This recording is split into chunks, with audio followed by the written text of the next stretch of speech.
नमस्कार दोस्तों, स्वागत है आप सभी का संकल्प स्टडी पॉइंट उत्तराखंड में। तो दोस्तों आज हम बात करेंगे उत्तराखंड जीके का मॉक टेस्ट 15 देखेंगे दोस्तों आज। और इससे पहले दोस्तों हमने 14 जो है मॉक टेस्ट कंप्लीट किए हैं उत्तराखंड जीके पर। जिन्होंने नहीं देखे हैं दोस्तों वो प्लेलिस्ट में जाके इनको देख सकते हैं। चलिए दोस्तों स्टार्ट करते हैं आज का सेशन। और आप सभी लोग दोस्तों वीडियो के एंड तक जरूर बने रहें और साथ ही साथ दोस्तों आप आंसर करें क्वेश्चन का, और साथ ही साथ आप बताएं कि आपने आज के सेशन में कितने क्वेश्चन सही किए। चलिए दोस्तों स्टार्ट करते हैं और आज का पहला क्वेश्चन लेते हैं। पहला क्वेश्चन है दोस्तों आज का, कार्तिकेयपुर राजवंश के किस शासक ने जागेश्वर मंदिर अल्मोड़ा में विमानों का निर्माण कराया था? ऑप्शन देखिए, बसंत देव, भूदेव, निम्बर देव या फिर इच्छर देव। तो दोस्तों मैंने आप सभी को अच्छे से बताया है कार्तिकेयपुर राजवंश के बारे में। तो आपको बताना है कार्तिकेयपुर राजवंश या कटूरी राजवंश के किस शासक ने जागेश्वर मंदिर जो आपका अल्मोड़ा जनपद में स्थित है यहाँ पर दोस्तों विमानों का निर्माण कराया था। ऑप्शन देखिए, बसंत देव, भूदेव, निम्बर देव, इच्छर देव। तो राइट आंसर क्या रहेगा क्वेश्चन नंबर फर्स्ट का? राइट आंसर रहेगा निम्बर देव। ठीक है, तो नाम याद रखेंगे। निम्बर देव ने दोस्तों जागेश्वर मंदिर में विमानों का निर्माण कराया था। याद रखेंगे, जागेश्वर मंदिर आपका अल्मोड़ा जनपद में पड़ता है, याद रखेंगे। साथ ही साथ दोस्तों निम्बर देव से आपको याद रखना है। ठीक है, निम्बर देव से आपने याद रखना है। निम्बर देव दोस्तों कार्तिकेयपुर राजवंश में जो है दोस्तों शैव धर्म को मानता था। ठीक है, शैव धर्म को मानने वाला था आपका निम्बर देव। और साथ ही साथ दोस्तों निम्बर देव से आपने एक चीज और याद रखनी है। आपको पूछा जा सकता है कि कार्तिकेयपुर राजवंश के किस शासक को शत्रुहंता कहा जाता है? ठीक है, क्या कहा जाता है? शत्रुहंता। ठीक है, ये क्वेश्चन पूछा गया पहले, तो याद रखेंगे कार्तिकेयपुर राजवंश के किस शासक को शत्रुहंता कहा जाता है? तो याद रखेंगे शत्रुहंता किसको कहा जाता है? निम्बर देव को कहा जाता है। ठीक है, निम्बर देव। ठीक है, ये भी फैक्ट याद रखेंगे। और इसके बारे में दोस्तों मैंने अच्छे से आपको कार्तिकेयपुर राजवंश के सारे जो है शासकों के बारे में डिटेल में आपको बता रखा है। जिसने नहीं देखा है दोस्तों वो डिटेल क्लास जरूर देखें इसकी। चलिए उसके बाद बात करेंगे क्वेश्चन नंबर 2 की। क्वेश्चन नंबर 2 है देखिए, किस चंद शासक को सोर का विजेता कहा जाता है? ठीक है, आपको बताना है। ठीक है, किस चंद शासक को सोर का विजेता कहा जाता है? यानी कि सोर का मतलब यहाँ पर सोर किसको बोलते थे? पिथौरागढ़ को। ठीक है, आपको बताना है। यानी कि सोर पिथौरागढ़ का विजेता कहा जाता है। किसको कहा जाता है? देखिए, पहला है थोहर चंद, दूसरा ज्ञानचंद, तीसरा त्रिलोक चंद, चौथा अभय चंद। तो राइट आंसर क्या रहेगा क्वेश्चन नंबर 2 का? किस चंद शासक को सोर यानी कि पिथौरागढ़ का विजेता कहा जाता है? तो राइट आंसर रहेगा दोस्तों, मैंने आपको कई बार बताया है, गरुड़ ज्ञानचंद। ठीक है, तो बी आपका राइट रहेगा क्वेश्चन नंबर 2 का। ज्ञानचंद की बात करें तो ज्ञानचंद से संबंधित मैंने आपको सारे फैक्ट बताए थे। तो आप याद रखेंगे चंदवंश के किस शासक को सोर का विजेता कहा जाता है? तो ज्ञानचंद को कहा जाता है। ठीक है, बाकी आपने याद रखना है गरुड़ ज्ञानचंद नाम से जाना जाता है ज्ञानचंद को। गरुड़ इसलिए कहा जाता है दोस्तों कि ज्ञानचंद का जो राज चिन्ह था, ठीक है, इनकी ज्ञानचंद का जो राज चिन्ह था वो क्या था? गरुड़ था। ठीक है, इसीलिए इसको दोस्तों गरुड़ ज्ञानचंद के नाम से इसको जाना जाता है। और साथ ही साथ ज्ञानचंद से मैंने आपको बताया था ज्ञानचंद का सेनापति कौन था, पूछा जाता है। तो ज्ञानचंद का जो सेनापति था वो कौन था? सेनापति कौन था ज्ञानचंद का? ज्ञानचंद का सेनापति था नीलू कठायत। ठीक है, मैंने आपको बताया था इसके बारे में, नीलू कठायत। ठीक है, इसको याद रखेंगे। साथ ही साथ दोस्तों मैंने आपको बताया, ये भी पूछा जा सकता है आपको कि जो ज्ञानचंद है, ज्ञानचंद को शोर का विजेता कहा जाता है। तो इसका जो उल्लेख है वो हमें कहाँ से मिलता है, ये भी पूछा जा सकता है आपको। इसलिए याद रखेंगे कि ज्ञानचंद जो है, ज्ञानचंद को शोर का विजेता कहा जाता है। इसका उल्लेख हमें मिलता है मझेड़ा ताम्रपत्र से। ठीक है, किससे मिलता है? मझेड़ा ताम्रपत्र से। ठीक है, मझेड़ा ताम्रपत्र से इसकी जानकारी मिलती है कि जो ज्ञानचंद था वो उसको सूर का विजेता कहा गया है मझेड़ा ताम्रपत्र में। ठीक है, इसको भी याद रखेंगे, पूछा जा सकता है। चलिए आगे चलते हैं क्वेश्चन नंबर 3 पर। क्वेश्चन नंबर 3 है दोस्तों, कुमाऊं का गूंगा राजा किसे कहा जाता है? ये क्वेश्चन मैंने आपको पहले भी बताए हैं सारे, तो आप बताना है अपने आंसर क्या रहेगा इसका। कुमाऊं का गूंगा राजा किसे कहा जाता है? ऑप्शन देखिए, दीपचंद, जगत चंद, देवी चंद या फिर अजीत चंद। तो राइट आंसर क्या रहेगा दोस्तों क्वेश्चन नंबर 3 का?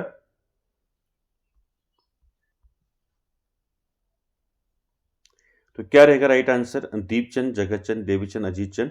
तो गूंगा राजा मैंने बताया था, कुमाऊं का गूंगा राजा किसे कहा जाता है? तो क्वेश्चन नंबर 3 का राइट आंसर रहेगा दोस्तों दीपचंद। ठीक है, ये आपका राइट रहेगा। देखिए दीपचंद को गूंगा राजा क्यों बोला जाता है कुमाऊं का, ये मैंने आपको बताया था। ठीक है, तो याद रखेंगे कुमाऊं का गूंगा राजा किसे कहा जाता है? तो दीपचंद को कहा जाता है। क्यों कहा जाता है दीपचंद को गूंगा राजा? दोस्तों याद रखेंगे, दोस्तों ये जब गद्दी पर बैठा था दीपचंद, तो किसके संरक्षण में गद्दी पर बैठा था? तो मैंने आपको बताया था शिवदत्त जोशी, ये नाम मैंने आपको बताया था। शिवदत्त जोशी के संरक्षण में दीपचंद जो है दोस्तों गद्दी पर बैठा था। ठीक है, साथ ही साथ शिवदत्त जोशी को आप जानते हैं अच्छे से। शिवदत्त जोशी जो है, कौन थे शिवदत्त जोशी? ये हर्षदेव जोशी के पिता थे। नाम आपने सुना होगा हर्षदेव जोशी। हर्षदेव जोशी के फादर यानी कि पिता थे शिवदत्त जोशी, और शिवदत्त जोशी के संरक्षण में ही दोस्तों दीपचंद गद्दी पर बैठा था। इसीलिए इसको दोस्तों कुमाऊं का गूंगा राजा कहा जाता है। साथ ही साथ आपको याद रखना है, जो शिवदत्त जोशी है, यहाँ से आपके क्वेश्चन पूछे जाते हैं, तो याद रखेंगे शिवदत्त जोशी से इनको कुमाऊं का बैरम खां कहा जाता है। अगर आपको पूछा जाता है कि कुमाऊं का बैरम खां किसे कहा जाता है, तो कुमाऊं का बैरम खां कहा जाता है शिवदत्त जोशी को।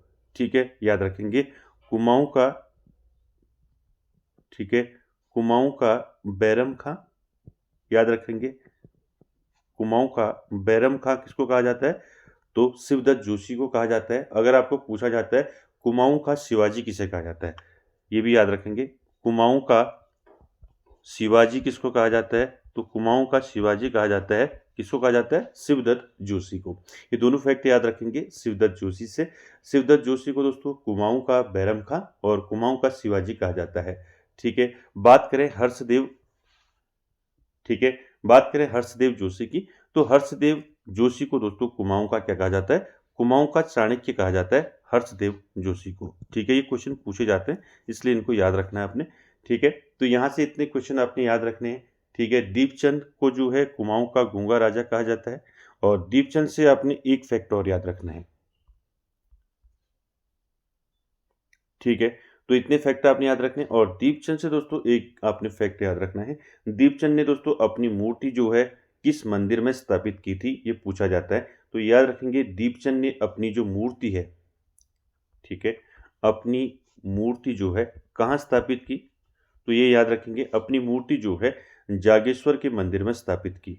ठीक है, जागेश्वर मंदिर जो आपका अल्मोड़ा जनपद में स्थित है, तो जागेश्वर मंदिर में दोस्तों अपनी मूर्ति स्थापित किसने की, आपको पूछा जा सकता है। किस चंद शासक ने अपनी मूर्ति जागेश्वर मंदिर में स्थापित की? तो आंसर रहेगा दोस्तों आपका दीपचंद।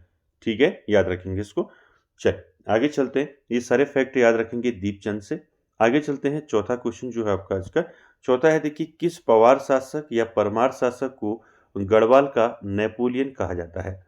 मोस्ट इंपॉर्टेंट क्वेश्चन है, पहले भी मैंने आपको कई बार बता रखा है। तो आपको आंसर बताना है किस पवार शासक को या परमार शासक को गढ़वाल का नेपोलियन कहा जाता है। ऑप्शन देखिए, सहजपाल, जगतपाल, कनकपाल, जीतपाल, अजयपाल। इसमें मैंने आपको जो है 5 ऑप्शन दिए हैं। ठीक है, तो आंसर कीजिए इसका, किस परमार शासक को गढ़वाल का नेपोलियन कहा जाता है? तो राइट आंसर क्या रहेगा दोस्तों क्वेश्चन नंबर 4 का? क्वेश्चन नंबर 4 का राइट आंसर रहेगा अजयपाल। ठीक है, ई आपका राइट रहेगा ऑप्शन। तो अजयपाल को दोस्तों गढ़वाल का नेपोलियन कहा जाता है। ठीक है, साथ ही साथ दोस्तों आपको पूछा जाए कि क्वेश्चन जो है गढ़वाल का बिस्मार्क किसको कहते हैं? ठीक है, गढ़वाल का बिस्मार्क किसको कहा जाता है? तो गढ़वाल का बिस्मार्क बोलते हैं अजयपाल को। ठीक है, ये सारे क्वेश्चन पूछे जाते हैं। गढ़वाल का नेपोलियन हो गया, गढ़वाल का बिस्मार्क हो गया। अगर आपको पूछा जाता है गढ़वाल का अशोक किसे कहा जाता है? ठीक है, गढ़वाल का अशोक किसको कहा जाता है? अशोक। तो ये भी दोस्तों किसको कहा जाता है? अजयपाल को कहा जाता है। तो अजयपाल से तीनों फैक्ट याद रखने हैं, गढ़वाल का नेपोलियन, गढ़वाल का बिस्मार्क, गढ़वाल का अशोक। किसको कहा जाता है? अजयपाल को कहा जाता है। ठीक है, साथ ही साथ दोस्तों आपको याद रखना है अजयपाल का जो दोस्तों समय काल था, तो क्या था, अजयपाल ने कब से कब तक शासन किया था? तो अजयपाल का जो शासन किया था, मैंने बताया था आपको अजयपाल के बारे में। तो दोस्तों इसने जो है 1490 से लेके कि 1490 से लेके 1519 तक इसने शासन किया। किसने? अजयपाल ने। ठीक है, और ये दोस्तों पंवार वंश या परमार वंश का 37वां राजा था। कौन से नंबर का था? 37वां राजा था अजयपाल। ठीक है, साथ ही साथ मैंने आपको बताया था अजयपाल को दोस्तों क्या कहा जाता है? पंवार वंश का या परमार वंश का वास्तविक संस्थापक भी कहा जाता है। अगर आपको पूछा जाए कि गढ़वाल इनके परमार या पंवार वंश का वास्तविक संस्थापक किसे कहा जाता है, किसे माना जाता है, तो अजयपाल को माना जाता है। तो अजयपाल से सारे फैक्ट याद रखने हैं आपने। अजयपाल को दोस्तों गढ़वाल का अशोक, गढ़वाल का नेपोलियन, गढ़वाल का बिस्मार्क कहा जाता है। साथ ही साथ पंवार वंश का इसको वास्तविक संस्थापक माना जाता है। ठीक है, और जो ये अजयपाल है दोस्तों, ये परमार वंश का जो है 37वां जो है राजा था। ये सारे फैक्ट याद रखने हैं। टाइम पीरियड क्या रहा, कब से कब तक शासन किया? 1490 से लेके 1590 तक जो है अजयपाल ने शासन किया। तो इतने फैक्ट आपको अजयपाल से याद रखने हैं। आगे चलते हैं क्वेश्चन नंबर 5 पर।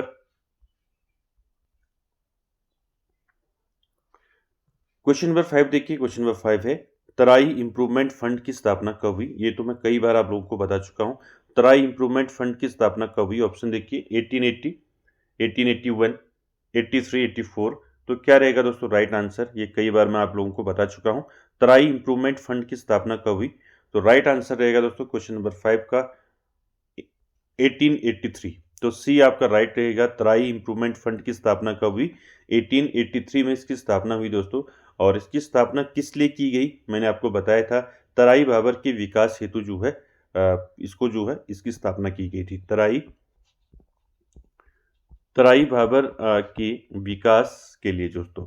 ठीक है, तराई भाबर के विकास हेतु जो है किसकी स्थापना की गई? तराई इंप्रूवमेंट फंड की स्थापना की गई 1883 में। क्लियर है, इसको याद रखेंगे। साथ ही साथ आपको पूछा जा सकता है कि तराई इंप्रूवमेंट फंड की जब स्थापना हुई थी 1883 में, तब जो है कुमाऊं कमिश्नर कौन थे? तो ये पूछा जा सकता है कि तराई इंप्रूवमेंट फंड की जब स्थापना हुई 1883 में, तब कुमाऊं कमिश्नर कौन थे? आपको पूछा जा सकता है। तो कौन थे? Henry Ramsay. ठीक है, मैंने आपको बताया था हेनरी रैमजे के बारे में। ठीक है, हेनरी रैमजे। तो हेनरी रैमजे का शासनकाल था दोस्तों जब तराई इंप्रूवमेंट फंड की स्थापना हुई। और आप सभी जानते हैं हेनरी रैमजे का क्या समय काल रहा है। तो हेनरी रैमजे का समय काल रहा है दोस्तों 1856 से लेके, मैंने आपको बताया था 1856 से लेके 1884 तक। 1884 तक किसका शासनकाल रहा है? ये रहा है हेनरी रैमजे का। ठीक है, और इसी शासनकाल में दोस्तों क्या हुआ? तराई इंप्रूवमेंट फंड की स्थापना हुई 1883 में। ठीक है, इस प्रकार से भी आपको पूछा जा सकता है। चलिए आगे चलते हैं नेक्स्ट क्वेश्चन पर।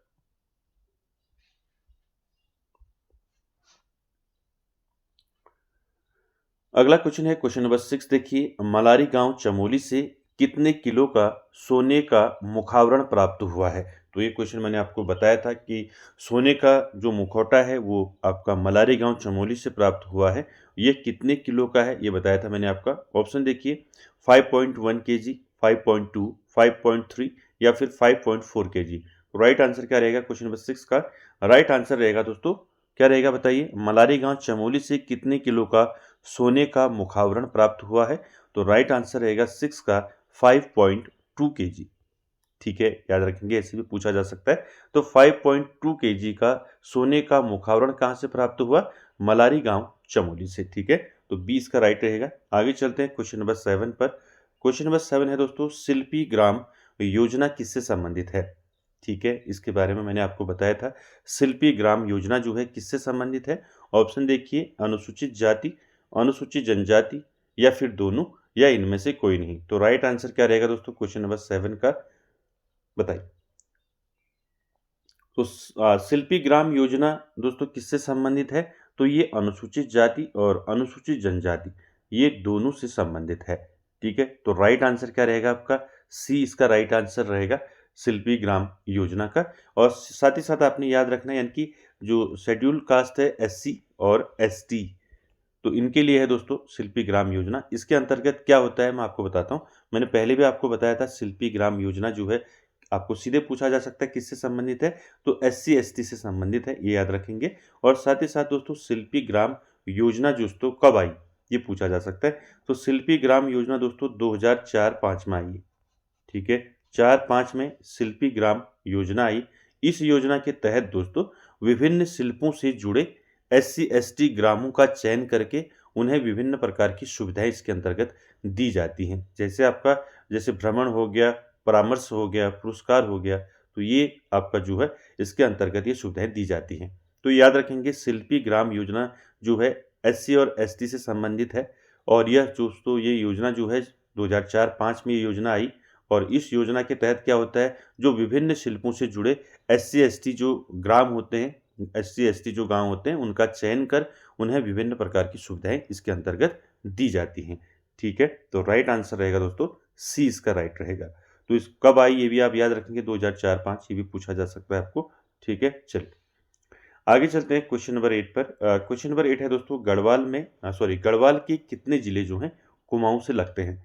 तो मैंने आपको बताया था गढ़वाल के कितने जिले कुमाऊँ से लगते हैं और कुमाऊँ के कितने जिले गढ़वाल से लगते हैं। तो ये क्वेश्चन पूछा जाता है। ठीक है? ये दोनों चीज़ें आप याद रखेंगे। याद रखेंगे गढ़वाल के कितने जिले कुमाऊँ से लगते हैं? तो गढ़वाल के 2 जिले जो हैं कुमाऊँ से लगते हैं। ठीक है? तो आंसर आपका 2 रहेगा, यानी कि ए ऑप्शन आपका राइट रहेगा। अब ये 2 जिले कौन-कौन से हैं, इनके नाम आपको याद रखने हैं।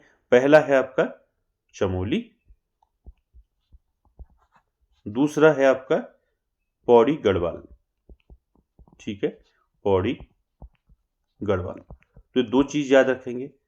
गढ़वाल के कितने जिले कुमाऊँ से लगते हैं? तो 2 जिले लगते हैं। ठीक है? कौन-कौन से लगते हैं? चमोली और पौड़ी गढ़वाल।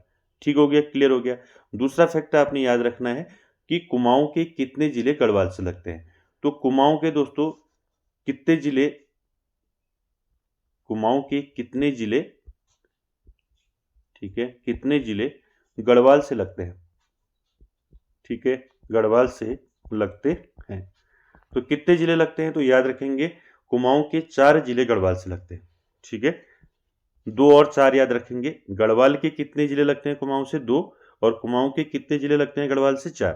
तो 4 जिले कौन-कौन से हैं? इनके नाम आपको याद रखने हैं। यानी कि कुमाऊँ के जो है 4 जिले गढ़वाल से लगते हैं। ये 4 जिले कौन-कौन से इनके नाम याद रखने हैं। पहला है आपका अल्मोड़ा। ठीक है? अल्मोड़ा। उसके बाद याद रखेंगे बागेश्वर। ठीक है?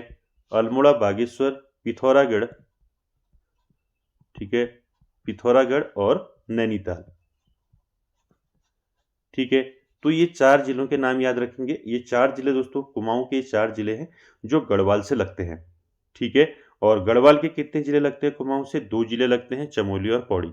ठीक है? दोनों फैक्ट याद रखेंगे। क्लियर है? चलिए आगे चलते हैं।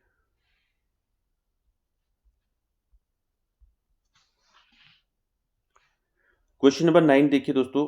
9 है कोटद्वार किस नदी के किनारे स्थित है? तो आपको बताना है दोस्तों कोटद्वार किस नदी के किनारे स्थित है, मैंने आपको बताया है। ऑप्शन देखिए रामगंगा, सोना नदी, सरस्वती नदी या फिर खो नदी। तो राइट आंसर क्या रहेगा क्वेश्चन नंबर 9 का? तो आप सभी जानते हैं कोटद्वार जो है किस नदी के किनारे स्थित है कोटद्वार? तो कोटद्वार दोस्तों किस नदी के किनारे स्थित है? खो नदी के किनारे स्थित है। तो डी आपका राइट रहेगा क्वेश्चन नंबर 9 का। आगे चलते हैं दोस्तों क्वेश्चन नंबर 10 पर। क्वेश्चन नंबर 10 है देखिए भूकंप की तीव्रता की दृष्टि से नैनीताल जनपद किस जोन में आता है? तो आपको बताना है नैनीताल जनपद जो है भूकंप की तीव्रता से किस जोन में आता है। मैंने आपको बताए थे जोन 4 और जोन 5 आपको बताया था मैंने, जिसमें उत्तराखंड के जनपद आते हैं। तो यहाँ पर आपको बताना है नैनीताल जनपद जो है किस जोन में आता है। ऑप्शन देखिए जोन 3, 4, 5 या इनमें से कोई नहीं। तो राइट आंसर क्या रहेगा क्वेश्चन नंबर 10 का? 10 का राइट आंसर रहेगा आपका, बताइए क्या रहेगा राइट आंसर? भूकंप की तीव्रता की दृष्टि से नैनीताल जनपद किस जोन में आता है? तो राइट आंसर रहेगा दोस्तों जोन 4 में आता है। ठीक है? अब आपको याद रखना है दोस्तों जोन 4 में जो है कौन-कौन से जनपद आते हैं, ये आपको याद रखना है। ठीक है? आपको पूछा जा सकता है कि भूकंप की तीव्रता की दृष्टि से जो है नैनीताल, यहाँ पर मैंने आपको पूछा है, आपको और जनपद पूछे जा सकते हैं। देहरादून पूछा जा सकता है, बागेश्वर, ठीक है, पिथौरागढ़, साथ ही साथ उधम सिंह नगर, ये किस जोन में आते हैं, ये पूछा जा सकता है। तो यहाँ से इसको आप याद रखेंगे कि भूकंप की तीव्रता की दृष्टि से आपने जोन 4 और जोन 5 याद रखना है। ठीक है? नैनीताल जनपद किस में आता है? जोन 4 में आता है। और कौन-कौन से जनपद आते हैं जोन 4 में? याद रखेंगे देहरादून हो गया, किस में आता है? देहरादून जो है आपका जोन 4 में आता है। ठीक है? देहरादून हो गया, आपका टिहरी हो गया, ठीक है? देहरादून, टिहरी और साथ ही साथ आपका टिहरी के बाद हो गया उत्तरकाशी, ठीक है? उत्तरकाशी और उत्तरकाशी के साथ साथ आपको याद रखना है रुद्रप्रयाग, ठीक है। सॉरी, उत्तरकाशी के बाद आपने याद रखना है नैनीताल, मैंने आपको बता दिया, नैनीताल नोट कर ले, नैनीताल और उधम सिंह नगर, ठीक है, उधम सिंह नगर। तो इतनी चीज़ें आपको याद रखनी। देखिए जोन 4 में कौन कौन से जिले आते हैं, नैनीताल हो गया, देहरादून हो गया, टिहरी हो गया, उत्तरकाशी हो गया और उधम सिंह नगर हो गया। ये किस में आते हैं, ये आते हैं जोन 4 में, ठीक है। अब आपने याद रखना है जोन 5 में कौन कौन से जनपद आते हैं, ठीक है, ये भी आपको याद रखना है। इसमें आते हैं आपके चमोली, ठीक है, चमोली हो गया, चमोली के साथ साथ बागेश्वर, ठीक है, बागेश्वर, रुद्रप्रयाग, ठीक है, रुद्रप्रयाग, रुद्रप्रयाग के साथ याद रखना है पिथौरागढ़, ठीक है, पिथौरागढ़, और पिथौरागढ़ के बाद याद रखना है चंपावत, ठीक है। तो ये आपको याद रखना है, ये आते हैं जोन 5 में, ठीक है। अब जोन 4 और जोन 5 की जनपद आपको याद रखने हैं, ये आपको पूछे जा सकते हैं कि भूकंप की तीव्रता की दृष्टि से निम्न जनपद जो हैं किस जोन में आते हैं, ठीक है। तो आपको याद रखना है जोन 4 और जोन 5 को याद रखना है, इसमें कौन कौन से जनपद आते हैं, ठीक है। जोन 4 में मैंने आपको बताया देहरादून, टिहरी, उत्तरकाशी, नैनीताल, उधम सिंह नगर, और जोन 5 में आते हैं चमोली, बागेश्वर, रुद्रप्रयाग, पिथौरागढ़ और चंपावत, ठीक है। दोनों चीज़ें याद रखनी है। चलिए आगे चलते हैं। अगला क्वेश्चन है दोस्तों, क्वेश्चन नंबर 11 देखिए, लाखों गुफा या लाख्यों गुफा किस नदी के किनारे स्थित है, ये बताना है। ऑप्शन देखिए, कोसी नदी, साथ ही साथ याद रखना है सुयाल नदी, जाटगंगा, खू नदी। तो राइट आंसर क्या रहेगा, तो इजी क्वेश्चन है, आप सभी ने पढ़ा है। तो लाखों गुफा या लाख्यों गुफा किस नदी के किनारे स्थित है, तो ये है दोस्तों सुयाल नदी के किनारे, ठीक है, बी आपका राइट रहेगा। और साथ ही साथ याद रखना है लाखों गुफा के बारे में मैंने आपको बताया है। लाखों गुफा ये कहाँ है, ये है अल्मोड़ा में, ठीक है, अल्मोड़ा जनपद के बाड़ेछीना के पास है, ठीक है, बाड़ेछीना, ठीक है, बाड़ेछीना के पास है आपका लाखों गुफा। और यहाँ से क्वेश्चन पूछे जाते हैं दोस्तों, लाखों गुफा की खोज कब हुई, तो याद रखेंगे 1968 में। इसकी खोज किसने की, इसकी खोज की डॉक्टर MP जोशी ने। किसने की, MP जोशी, ठीक है, MP जोशी यानी कि महेश्वर प्रसाद जोशी, ठीक है। कब हुई खोज, 1968 में। याद रखेंगे खोजकर्ता कौन है, MP जोशी हैं, यानी कि महेश्वर प्रसाद जोशी हैं। और इसकी तुलना किससे की जाती है, लाखों गुफा की तुलना किससे की जाती है, भीमबेटका शैलचित्र से की जाती है, भीमबेटका, ठीक है, भीमबेटका शैलचित्र से किसकी तुलना की जाती है, लाखों गुफा की जाती है। तो आपने याद रखना है लाखों गुफा अल्मोड़ा जिले के बाड़ीछीना के पास में है। इसकी खोज 1968 में MP जोशी ने की, और इसकी तुलना किससे की जाती है, भीमबेटका से की जाती है, ठीक है। चल आगे चलते हैं क्वेश्चन नंबर 12 पर। क्वेश्चन नंबर 12 है दोस्तों, हिमालय का इतिहास पुस्तक के लेखक है। तो आपने बताना है हिमालय का इतिहास ये पुस्तक किसने लिखी है। ऑप्शन देखिए, डॉक्टर योगेश, डॉक्टर मदन चंद भट्ट, उसके बाद देखिए डॉक्टर विनोद पुंडीर, या इनमें से कोई नहीं। तो क्वेश्चन नंबर 12 का राइट आंसर क्या रहेगा, हिमालय का इतिहास पुस्तक किसने लिखी है, इसके लेखक कौन है। तो राइट आंसर रहेगा दोस्तों, ये मैंने आपको पहले भी बताया है, डॉक्टर मदन चंद भट्ट, ठीक है। तो 20 का राइट रहेगा, हिमालय का इतिहास पुस्तक किसने लिखी है, तो ये लिखी है मदन चंद भट्ट ने, ठीक है, बी राइट रहेगा। चलिए आगे चलते हैं क्वेश्चन नंबर 13 पर। क्वेश्चन नंबर 13 है दोस्तों, उत्तराखंड का सर्वाधिक उल्लेख जो है किस वेद में है, ठीक है। 4 वेद हैं, ऋग्वेद, यजुर्वेद, सामवेद और अथर्ववेद। तो किस वेद में दोस्तों उत्तराखंड का सर्वाधिक उल्लेख हमें मिलता है। तो राइट आंसर क्या रहेगा 13 का, बताइए। क्वेश्चन नंबर 13 का राइट आंसर क्या रहेगा, किस वेद में उत्तराखंड का सर्वाधिक उल्लेख हमें मिलता है। तो राइट आंसर रहेगा ऋग्वेद, ठीक है, ये आपका राइट रहेगा। साथ ही साथ दोस्तों आपको याद रखना है ऋग्वेद में उत्तराखंड को क्या कहा गया, मैंने बताया आपको ऋग्वेद में उत्तराखंड को क्या कहा गया है, देवभूमि, क्या कहा गया है, देवभूमि कहा गया है, ठीक है। साथ ही साथ मनुष्यों की भूमि, पूर्ण भूमि कहा गया है, ठीक है, क्या कहा गया है, मनुष्यों की पूर्ण भूमि, ठीक है, ये भी याद रखना है। तो मनुष्यों की पूर्ण भूमि किसको कहा गया है, कहाँ कहा गया है, ऋग्वेद में कहा गया है उत्तराखंड को। तो ये याद रखेंगे दोस्तों, ऋग्वेद में उत्तराखंड को देवभूमि कहा गया है और मनुष्यों की पूर्ण भूमि कहा गया है, ठीक है। और ऋग्वेद के बारे में आप जानती हैं, ऋग्वेद जो है सबसे प्राचीन वेद है, और सबसे बाद का वेद कौन सा है, तो वो है आपका अथर्ववेद। ठीक है। चलिए आगे चलते हैं दोस्तों क्वेश्चन नंबर 14 पर। क्वेश्चन नंबर 14 है, देखिए, किस पुराण में कुलिंदों के लिए कुलिंदोपत्यकस शब्द का प्रयोग किया गया है। तो आपको पहले भी बताया है क्वेश्चन, तो किस पुराण में जो है कुलिंदों को क्या कहा गया है, कुलिंदोपत्यकस शब्द का इनके लिए प्रयोग किया गया है, कौन से पुराण में। ऑप्शन देखिए, स्कंद पुराण, विष्णु पुराण, वायु पुराण, या इनमें से कोई नहीं। तो राइट आंसर क्या रहेगा क्वेश्चन नंबर 14 का, कुलिंदों के लिए कुलिंदोपत्यकस शब्द का प्रयोग जो है दोस्तों ये किया गया है विष्णु पुराण में। ठीक है। तो बी आपका राइट रहेगा क्वेश्चन नंबर 14 का। तो याद रखेंगे, कुड़िंदों के लिए मैंने कुड़िंदों का आपको पूरा इतिहास बताया था। ठीक है। और कुड़िंदों के लिए जो कुलिंदोपत्यका शब्द का प्रयोग किया गया है, ये कहाँ का किया गया है, तो ये किया गया है विष्णु पुराण में। ठीक है, याद रखेंगे इसको। उसके बाद देखिए क्वेश्चन नंबर 15 की बात करें, आज का आखिरी क्वेश्चन है। क्वेश्चन नंबर 15 देखिए दोस्तों, ययाति चरित्रम पुस्तक किसके द्वारा लिखी गई है। तो नाम याद रखेंगे, ये मैंने पहले भी बताया आपको। ययाति चरित्रम पुस्तक किसने लिखी है। ऑप्शन देखिए, रुद्रचंद, विजयचंद, लक्ष्मीचंद, या इनमें से कोई नहीं। तो राइट आंसर क्या रहेगा दोस्तों 15 का, ययाति चरित्रम पुस्तक किसने लिखी है। तो ययाति चरित्रम पुस्तक लिखी है दोस्तों, किसने लिखी है, ये लिखी है रुद्रचंद ने। ठीक है, याद रखेंगे दोस्तों, ययाति चरित्रम पुस्तक किसने लिखी है, रुद्रचंद ने लिखी है। ऑप्शन ए आपका राइट रहेगा।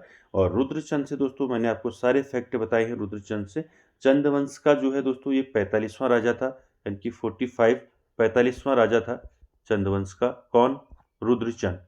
ठीक है। साथ ही साथ रुद्रचंद के बारे में मैंने आपको बताया है। रुद्रचंद दोस्तों अल्मोड़ा जनपद में मल्ला महल किले का निर्माण किसने करवाया था। अल्मोड़ा में मल्ला महल, ठीक है, अल्मोड़ा में मल्ला महल का निर्माण किसने किया था, निर्माण किया था रुद्रचंद ने। ठीक है। साथ ही साथ आपको याद रखना है, और अल्मोड़ा में दोस्तों इसको क्या कहा जाता है, रुद्रचंद को अल्मोड़े का जमींदार कहा जाता है। ठीक है, ये भी क्वेश्चन पूछा जा सकता है आपको कि किस चंद शासक को जो है अल्मोड़े का जमींदार कहा जाता है। ठीक है, अल्मोड़ा का जमींदार।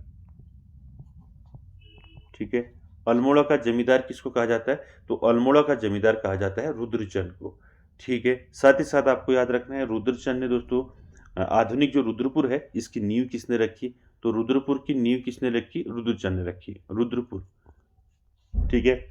साथ ही साथ आपको याद रखना है, जो रुद्रचंद था दोस्तों ये किसका समकालीन था, तो रुद्रचंद जो है ये अकबर का समकालीन था। किसका समकालीन था, अकबर का। ठीक है, ये किसका समकालीन था, अकबर का समकालीन था। ये भी आपको याद रखना है। तो ये सारे फैक्टर आपको याद रखने हैं रुद्रचंद से। रुद्रचंद दोस्तों चंद्रवंश का 45वां राजा था। ठीक है, इसको रुद्रचंद को अल्मोड़ा का जमींदार कहा जाता है। ठीक है, अल्मोड़ा मल्ला महल किले का निर्माण कराया इसने, और रुद्रपुर की नींव रखी। ये सारे फैक्ट मैंने आपको डिटेल क्लास में अच्छे से बताया था। ठीक है, डिटेल क्लास जरूर देख लें आप। ठीक है, तो राइट आंसर क्या रहेगा इसका, ए रहेगा रुद्रचंद। ययाति चरित्रम पुस्तक किसने लिखी है, तो रुद्रचंद ने लिखी है। ठीक है, और रुद्रचंद से संबंधित सारे फैक्ट आपको याद रखने हैं। तो दोस्तों ये थे आज के क्वेश्चन। 15 क्वेश्चन देखे हमने आज मॉक टेस्ट 15 में। तो दोस्तों ये सारे क्वेश्चन इंपॉर्टेंट हैं, इनको आप जरूर से अच्छे से देखिए। और आज का सेशन दोस्तों यहीं तक। और आज का सेशन कैसा लगा दोस्तों, कमेंट बॉक्स में जरूर कमेंट करें। और वीडियो को एंड तक देखने के लिए थैंक यू वेरी मच।